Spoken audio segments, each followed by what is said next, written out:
Olá, irmãos amados e interessados em conhecer as verdades bíblicas. Hoje é dia de verificar os pontos mais importantes do capítulo 2 do livro de Atos. Em nosso estudo de número 8, nós vimos que o dom de línguas que aconteceu no dia de Pentecostes, em Atos 2, não tem nada a ver com o dom de línguas que nós podemos verificar acontecendo nas igrejas nos dias de hoje. O dom de línguas de Pentecostes era o poder concedido por Deus para falar das grandezas de Deus em outras línguas, nas diversas línguas conhecidas naqueles dias. Foi concedido um milagre, porque nenhum dos discípulos estudou língua. A capacidade de falar na língua dos outros povos foi concedida por Deus. Deus fez um milagre. E isso nós vimos com mais detalhes no estudo de número 9. Deus enviou os apóstolos a pregar o evangelho do reino em todo o mundo conhecido, até os confins da terra. E para que isso fosse possível, Deus capacitou seus escolhidos com a capacidade de se comunicar em qualquer língua. O reino estava prestes a acontecer. Eles estavam vivendo os últimos dias e a volta do Cristo para reinar sobre Israel estava às portas. Nós falamos também um pouco sobre por que o reino não veio. E no estudo de número 10, falamos sobre o que significa invocar o nome do Senhor. Por que todo aquele que invocar o nome do Senhor será salvo. No estudo de número 11, nós vimos que Pedro, em seu primeiro discurso no livro de Atos, ele não pregou a cruz de Cristo como salvação, mas como condenação para os judeus. Ele não falou que Jesus morreu naquela cruz para pagar pelos nossos pecados.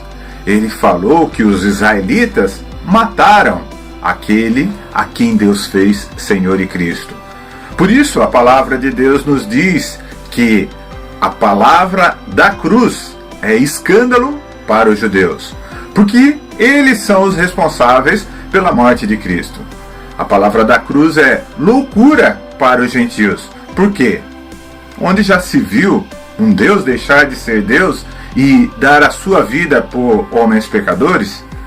Mas para os que foram chamados, tanto judeus como gregos, a cruz de Cristo é poder de Deus e sabedoria de Deus. Vimos também no estudo de número 12 que essa era a última oportunidade dada por Deus para a nação de Israel receber a promessa do reino anunciado. Deus perdoou o fato de ter sido rejeitado pela nação quando eles mataram os profetas. Deus perdoou ser rejeitado pela nação quando eles mataram o filho. Mas Deus não perdoaria o pecar contra o Espírito Santo. Todo pecado contra o Pai e contra o Filho serão perdoados. Mas o pecar contra o Espírito Santo não será perdoado. No estudo de número 13, vimos que o batismo, esse ritual tão proclamado como necessário para a salvação ou como complementar à salvação, nada tem a ver com salvação. O batismo era um ritual da lei, obrigatório para a purificação, necessário para se chegar à presença de Deus, necessário para poder entrar no templo de Deus e, obviamente, necessário para entrar no reino que estava para acontecer.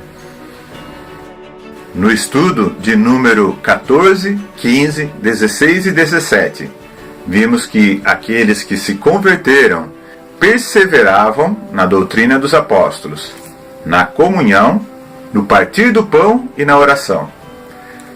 Vimos qual era a doutrina dos apóstolos, o que significava para eles estar em comunhão e o que era essa prática do partir do pão. E também vimos qual era a esperança aguardada por esses irmãos, o motivo das suas orações. Acompanhe-nos no estudo do livro de Atos. No próximo capítulo veremos por que os discípulos perseveravam ainda dentro do Templo de Jerusalém. Por que a cruz de Cristo ainda era anunciada como condenação? E por que o reino prometido não veio? Olá, irmãos. Eu gostaria de convidar você a curtir a nossa página e acionar o sininho de notificação.